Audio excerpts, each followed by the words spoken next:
Eskerronak Delfín de Vigan idazle frantsesaren novelatxo bat da, 2019an idatzitakoa.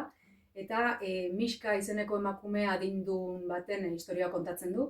Emakume hau afasia prozesu batean dago, konturatzen da hitzak galtzen hasten dela bat batean, bere ideiak adierazteko gero eta zailtasun handiagoa dauzkala, eta nolabaiteko obsesio bihurtzen zaio bere bizitzan garrantzitsuak izan diran pertsona batzuei bere esker ona adieraztea, hain zuzen ere hitzik gabe gelditu baino lehen, adierazten nahi die esker on hori.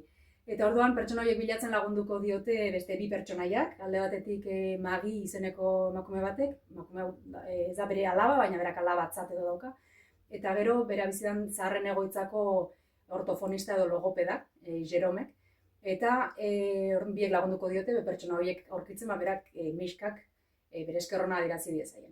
Historio tristea da, edo gaia tristea da, emakume baten gainbehera edo ikusten dugulako, hitzen galera, baina umore ukitu asko dauzka, emakume honek egiten dituen lapsusak, hitzak nahastu egiten ditu, eta hitz bat esan beharrean beste bat esaten du, eta oso efektu komikoak sortzen dira.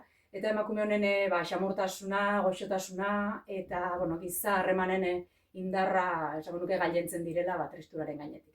Oso historio goxoa da, errez irakurtzeko, elkarrizketa asko daude, eta estilo oso sinple baten idatzia, edo nork irakurtzeko modukoa.